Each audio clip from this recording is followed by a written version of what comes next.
Welcome and thank you for your interest in dielectric to pyroelectric phase transition induced by defect migration. What is the pyroelectric effect? Pyroelectric materials are a subgroup of dielectric matter marked by the presence of a non-zero electric polarization in absence of an electric field, the so-called spontaneous polarization.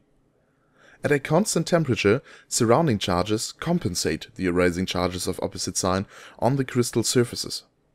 Connecting an external electric circuit and heating the sample will cause a change of the spontaneous polarization, which is accompanied by a redistribution of the surface charges.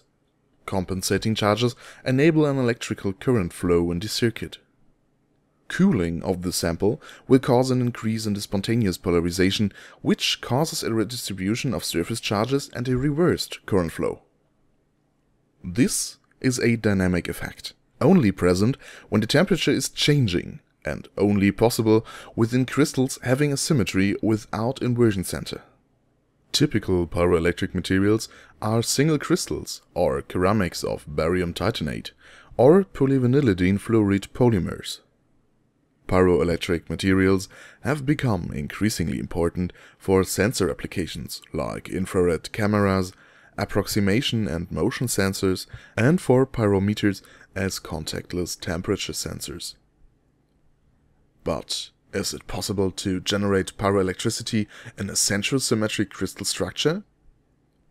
Strontium titanate, a cubic transition metal oxide, responds to the application of an external electric field, which is in the order of 10 to the 6th volts per meter, with a symmetry change of the surface region near the anode. In situ X-ray diffraction studies prove this structural change. During electroformation, the 002 reflection broadens towards smaller diffraction angles, which results in larger lattice constants. The developing new phase is referred to as the migration-induced field-stabilized polar phase, in short MFP phase, which remains stable when an electric field is applied. It shows a polar distortion of the original cubic lattice and hence may be pyroelectric. But how can we measure the assumed pyroelectricity? The important parameter is the pyroelectric coefficient, calculated by the thermal stimulation of the sample and simultaneously measuring the polarization change. The sample is placed on a programmable heater and connected to an ampere meter. Typical measurement techniques for pyroelectric properties, like the Bayer-Rountree method, are unsuitable for characterizing the MFP phase because they cannot distinguish between pyroelectric and thermally stimulated signals originating from thermal detrapping of charge carriers. We therefore chose the Sharp-Garn method, which is based on a sinusoidal temperature excitation, by simultaneously measuring the current response of the material and determining the temperature amplitude, current amplitude, angular frequency, and phase shift between temperature and current. A non-pyroelectric material shows only thermally stimulated currents which are in phase with the temperature excitation.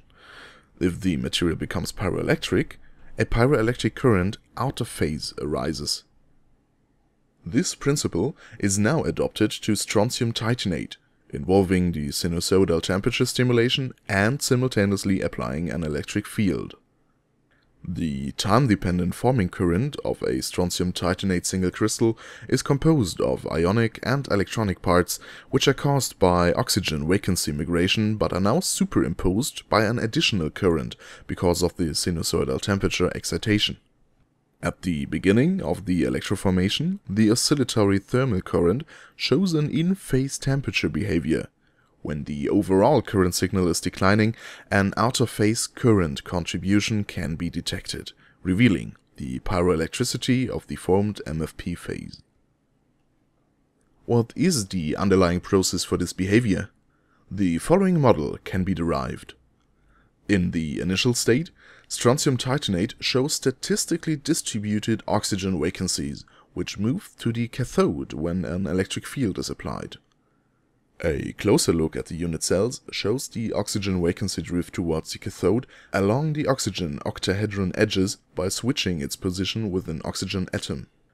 The MFP phase is established at the anode, where oxygen vacancies are depleted.